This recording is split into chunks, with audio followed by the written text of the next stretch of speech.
বাংলাদেশে ইসলাম প্রতিষ্ঠার জন্য আহলে হাদিস আন্দোলন কি কোনো কাজ করে, তাদের ভূমিকা জানতে। ইসলাম যতটুকু প্রতিষ্ঠা হয়েছে বাংলাদেশে সব তো আহলে হাদিস আন্দোলনের মাধ্যমেই হয়েছে। হাজার হাজার যুবক দাড়ি রেখেছে, এরা তো আহলে হাদিস আন্দোলনের মাধ্যমে হয়েছে। হাজার হাজার যুবক টাকনার উপরে কাপড় কেটে ফেলেছে, এটা তো আহলে হাদিস আন্দোলনের জন্য হয়েছে। হাজার হাজার যুবক সুদী ব্যাংকের চাকরি ছেড়েছে, এটা তো আহলে হাদিস আন্দোলনের জন্য হয়েছে। হাজার হাজার যুবক শিরক বেদাত ছেড়ে সুন্নাত তাওহীদের পথে আসছে, এটা তো আহলে হাদিস আন্দোলনের জন্য।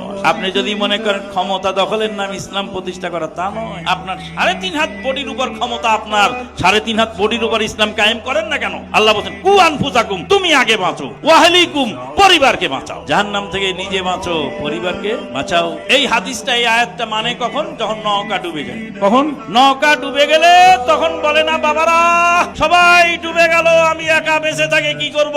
সুদের বিরুদ্ধে ওয়াজ করলাম, এক নেতা এসে বলে হুজুর খালি সুদের বিরুদ্ধে ওয়াজ করলে কি হবে? জাতি যে সুদে ডুবে আছে, জাতি সুদে ডুবে আছে, জাতির সবাইকে বাঁচানোর দায়িত্ব আমার নয়, আমার দায়িত্ব হলো পৌঁছিয়ে দেওয়া। নৌকা ডুবেছে, লঞ্চ ডুবেছে, হাজার হাজার মানুষ ডুবে মরছে, সব মানুষকে আমি বাঁচাতে পারলাম না তো নিজেও ডুবে মরি, তাই না? আল্লাহ বলেন কু আনফুসাকুম, তুমি আগে বাঁচো, তারপরে পরিবারকে বাঁচাও, ওয়া আহলিকুম নারা, পরিবারকে বাঁচাও। কাজেই আমাকে আগে বাঁচতে হবে, আমি সুদ থেকে আগে নিজে মুক্ত হব, আমি 3.5 হাত বডির উপর ইসলাম কায়েম করব, তারপর আমার পরিবারে কায়েম করব, তারপর আমার রাষ্ট্রে কায়েমের জন্য চেষ্টা করব।